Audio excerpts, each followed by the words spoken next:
اعوذ باللہ من الشیطان الرجیم بسم اللہ الرحمن الرحیم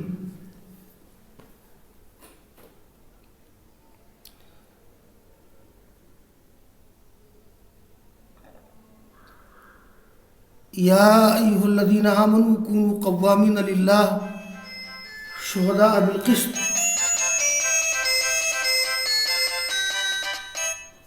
ہاں ہیلو جی، درس شروع ہے۔ جی درس شروع ہے۔ السلام علیکم ورحمۃ اللہ وبرکاتہ۔ یا ایہا الذین آمنوا کونوا قوامین للہ شہداء بالقسط ولا یجرمنکم شنآن قوم علی الا تعدلوا اعدلوا هو اقرب للتقوی واتقوا اللہ ان اللہ خبیر بما تعملون۔ وعد اللہ الذین آمنوا وعملوا الصالحات لهم مغفرۃ واجر عظیم۔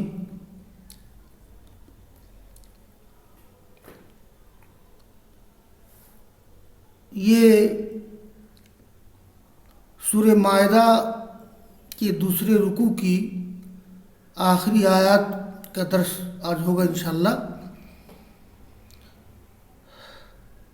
یا ایھا الذین آمنوا کونوا قوامین للہ۔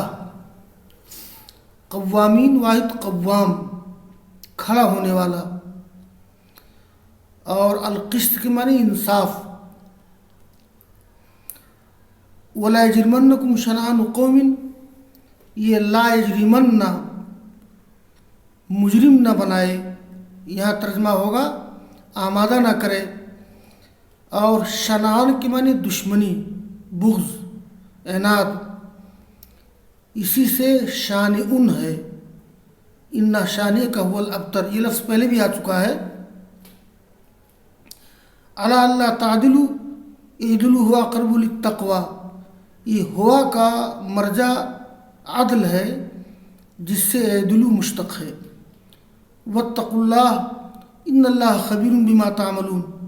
وعد اللہ الذین آمنوا وعملوا الصالحات لهم مغفرۃ واجر عظیم۔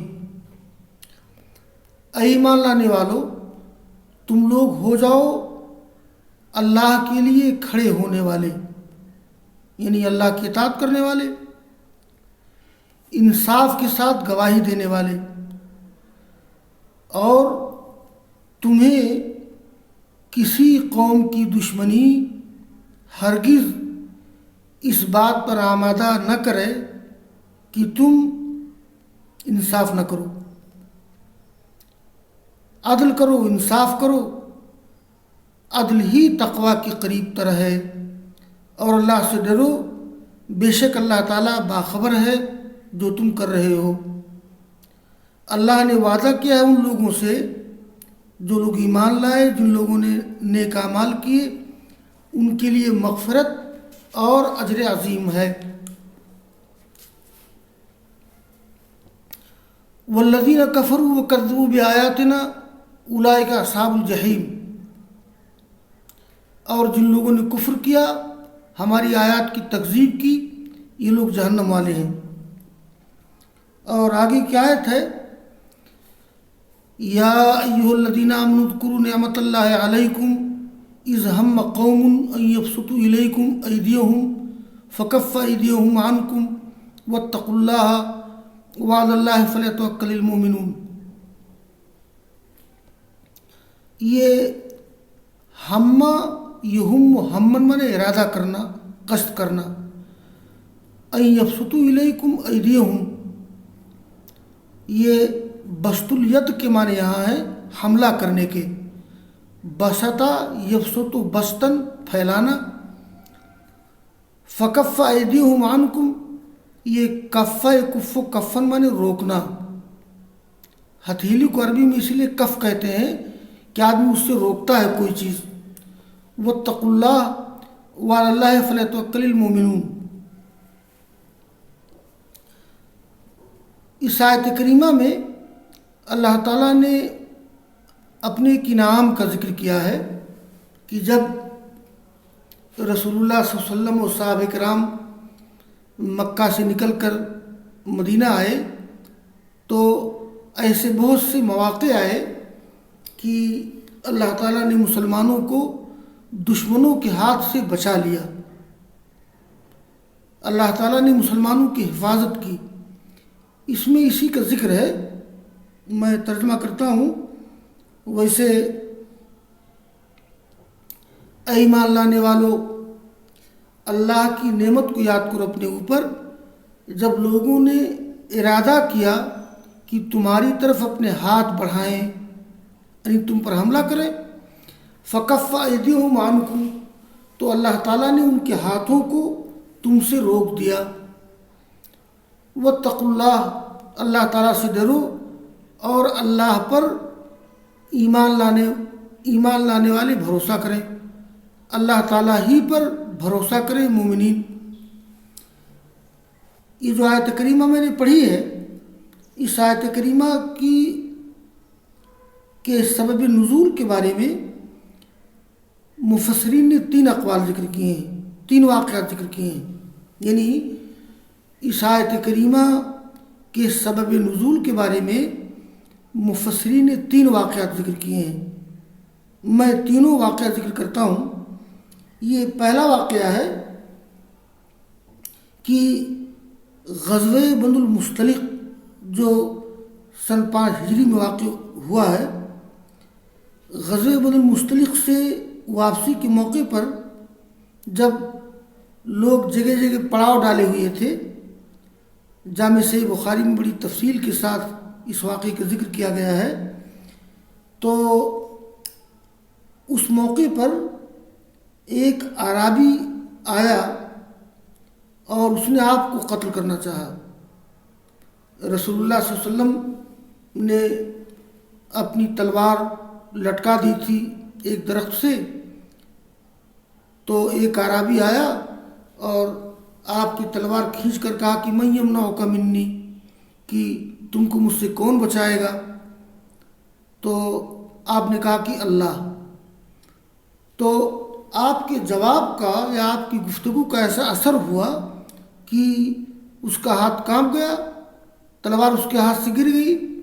اس کے بعد رسول اللہ صلی اللہ علیہ وسلم نے وہ تلوار لے کر کے کہا کہ اب بتاؤ من یمنعک منی، کہ تم کو مجھ سے کون بچائے گا؟ تو وہ کانپ گیا۔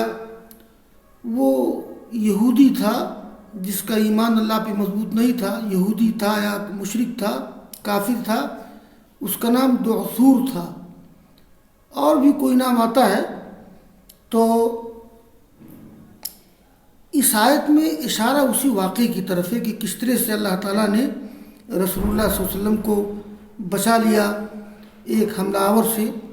ایک واقعہ یہ ہے، اور دوسرا واقعہ مفسرین یہ ذکر کرتے ہیں کہ ایک موقع پر کعب بن اشرف اور اس کے ساتھیوں نے رسول اللہ صلی اللہ علیہ وسلم اور آپ کے بعض صحابہ کو قتل کرنے کی سازش کی، اللہ نے بچا لیا۔ یہ کعب بن اشرف بڑا بدتمیز یہودی تھا، رسول اللہ صلی اللہ علیہ وسلم نے اس کو قتل کروا دیا تھا، اور محمد بن مسلمہ نے اس کو جا کر کے قتل کیا تھا۔ جامع صحیح بخاری جلد ثانی کتاب المغازی میں باب قتل کعب بن اشرف کے نام سے واقعہ ذکر کیا گیا ہے۔ تو یہی کعب بن اشرف ہے، یہ ایک شاعر بھی تھا، اور یہ کفار و مشرکین کو مسلمانوں کے خلاف ابھارا کرتا تھا، بلکہ غزوہ بدر کی شکست کے بعد غزوہ احد پر اسی نے آمادہ کیا تھا۔ تو ایک موقع پر کعب بن اشرف اور اس کے ساتھیوں نے رسول اللہ صلی اللہ علیہ وسلم اور آپ کے بعد صحابہ کو قتل کرنا چاہا، لیکن آپ نے بچا لیا۔ تو کچھ مفسرین کہتے ہیں کہ اس آیت کریمہ میں اشارہ اسی واقعے کی طرف ہے۔ تیسرا واقعہ یہ مفسرین نے ذکر کیا ہے کہ ایک بار رسول اللہ صلی اللہ علیہ وسلم اپنے بعض صحابہ کے ساتھ ایک معاملے میں بنو نذیر کے یہاں گئے۔ ایک معاملہ تھا، بلکہ یہ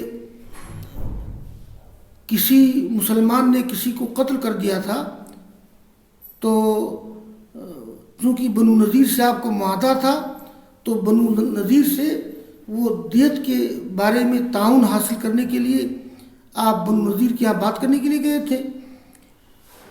آپ ایک دیوار کے پاس بیٹھے تھے، آپ کے ساتھ ابو بکر عمر وغیرہ بھی تھے، تو بنو نذیر کے لوگوں نے یہ پلان کیا کہ اوپر سے ایک پتھر گرا دیا جائے تاکہ رسول اللہ صلی اللہ علیہ وسلم ہلاک ہو جائیں، لیکن اللہ تعالیٰ نے آپ کو بچا دیا۔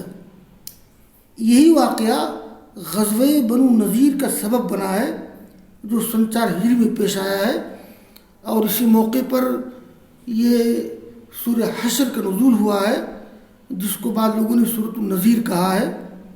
تو مفسرین نے یہ جو آیت کریمہ میں نے پڑھی ہے، اس آیت کریمہ کی تفسیر میں یہ 3 واقعات ذکر کیے ہیں، پھر ترجمہ کر لیجئے تو ان واقعات کو منطبق کرنا آسان رہے گا۔ اے ایمان لانے والو، اللہ کی نعمت کو یاد کرو تم پر، اپنے اوپر، جب لوگوں نے ارادہ کیا کہ تمہاری طرف ہاتھ بڑھائیں تو اللہ تعالیٰ نے ان کے ہاتھ تم سے روک دیا، ان کے ہاتھ کو، اور ڈرو اللہ تعالیٰ سے، اور اللہ تعالیٰ ہی پر ایمان لانے والے بھروسہ کرتے ہیں۔ تو اس آیت کریمہ کی تفسیر کرتے ہوئے مفسرین نے بطور سبب نزول ان 3 واقعات کا ذکر کیا ہے۔ ایک تو غزوہ بنو المصطلق سے واپسی کے موقع پر ایک اعرابی کا آپ پر حملہ کرنا، پھر اللہ تعالیٰ کا بچا لینا۔ دوسرا واقعہ کہ کعب بن اشرف اور اس کے ساتھیوں نے ایک موقع پر رسول اللہ صلی اللہ علیہ وسلم اور آپ کے بعض صحابہ کو قتل کرنا چاہا، لیکن اللہ تعالیٰ نے بچا لیا۔ اور تیسرا واقعہ کہ ایک معاملے میں آپ بنو نذیر کے پاس گئے تھے گفتگو کرنے کے لیے، آپ ایک دیوار کے پاس بیٹھے تھے ٹیک لگا کر، آپ کے ساتھ ابو بکر عمر وغیرہ تھے، تو بنو نذیر کے لوگوں نے سازش کی کہ اوپر سے پتھر گرا کر آپ کو قتل کر دیا جائے، اور موقع پر جبرائیل نے آپ کو اطلاع دے دی۔ اس کے بعد آپ جب مدینہ واپس ہوئے تو بنو نذیر پر چڑھائی کہ ان پر حملہ کیا۔ تو ان تینوں واقعات کو مفسرین نے 3 واقعات ذکر کیے ہیں۔ تو اس کی تطبیق کی شکل کیا ہے؟ تو یہ کہا جا سکتا ہے، ممکن ہے ان ساری واقعات کے بعد یہ آیت نازل ہوئی ہو، اس لیے کہ کبھی کبھی ایسا ہوتا ہے کہ کسی آیت کریمہ کے نزول کے کئی اسباب ہوتے ہیں، تو ہو سکتا ہے کہ اس آیت کریمہ کے نزول کے یہ سارے اسباب ہوں، کبھی کبھی کئی اسباب پیش آ جاتے ہیں تب کسی چیز کا نزول ہوتا ہے۔ تو بہرحال یہ سورہ مائدہ کا دوسرا رکوع، اس کا درس مکمل ہوا، جس کا خلاصہ یہ ہے کہ اس رکوع میں سب سے پہلے اس میں وضو کا ذکر کیا گیا ہے، اور اس کے بعد پھر غسل کا، تیمم کا ذکر کیا گیا ہے، اور پھر اللہ تعالیٰ نے ایمان لانے والوں کو اس معاہدے کی یاد دلائی ہے، اس لیے کہ ہر مومن ایمان لانے کے بعد جو معاہدہ کرتا ہے اس معاہدے کی تکمیل کرنا چاہیے۔ اور اس کے بعد پھر اللہ تعالیٰ نے ایمان والوں کو حکم دیا ہے کہ اللہ تعالیٰ کے لیے کھڑے ہو جاؤ، انصاف کی گواہی دو، اور کسی قوم کی دشمنی تم کو آمادہ نہ کرے کہ تم انصاف نہ کرو۔ یہ مطلب یہ ہے کہ کسی قوم سے اگر دشمنی ہو تو اس کے باوجود ان کے ساتھ عدل و انصاف کا معاملہ کرنا ہے۔ اور اس کے بعد پھر اللہ تعالیٰ نے ایمان لانے والوں سے وعدہ کیا ہے مغفرت کا، اجر عظیم کا، اور کفار و مشرکین کے لیے بتایا ہے کہ یہ لوگ جہنمی ہیں، ان کو اللہ تعالیٰ جہنم میں داخل کرے گا۔ اور اس کے بعد پھر مدنی زندگی میں کس طرح سے رسول اللہ صلی اللہ علیہ وسلم کو، صحابہ کرام کو اللہ تعالیٰ نے دشمنوں کے ہاتھوں سے بچایا، ان کی حفاظت کی، اس کا تذکرہ کیا گیا ہے۔ اور یہ آخری آیت کے بارے میں جو مفسرین نے 3 واقعات ذکر کیے ہیں، میں نے تینوں واقعات کا ذکر کیا ہے، اور یہ بھی بتایا کہ یہ تینوں واقعات مل کر کے اس آیت کی نزول کا سبب ہو سکتے ہیں۔ اصل میں علوم القرآن کے مباحث میں ایک مبحث یہ بھی ہے کہ کبھی کبھی ایسا ہوتا ہے کہ کئی اسباب کی بنا پر کسی آیت کا نزول ہوتا ہے، یعنی تعدد اسباب ہوتا ہے، تو کئی اسباب ہوتے ہیں اور کئی اسباب کے پیش نظر کسی چیز کا نزول ہوتا ہے۔ اور کبھی ایسا بھی ہوتا ہے کہ جیسے یہ کسی ایک سبب کی بنا پر کسی آیت کا نزول ہوا، لیکن اس کے بعد اللہ تعالیٰ پھر کوئی دوسرا موقع آ جاتا ہے اور اس دوسرے موقع کی مناسبت سے پھر اس آیت کا نزول ہوتا ہے۔ کبھی کبھی آیات کا نزول بھی بعض آیتوں کے بارے میں مفسرین نے ذکر کیا ہے کہ اس کا نزول کئی بار ہوا ہے موقع کی مناسبت سے۔ اور ایسا بھی ہوتا ہے کبھی کبھی کہ ایک آیت کسی خاص موقع پر اتری ہے، لیکن جب رسول اللہ صلی اللہ علیہ وسلم قرآن کو مرتب کر رہے تھے تو آپ نے اس آیت کو کسی اور سورہ میں شامل کر دیا مضمون کی مناسبت سے۔ تو خلاصہ اصل میں یہ ہے کہ اس آیت کریمہ کا پس منظر مدنی زندگی کی حالات ہے کہ مدنی زندگی میں واقعی اللہ تعالیٰ نے کس طرح سے رسول اللہ صلی اللہ علیہ وسلم کو، صحابہ کرام کو بچایا کفار و مشرکین سے۔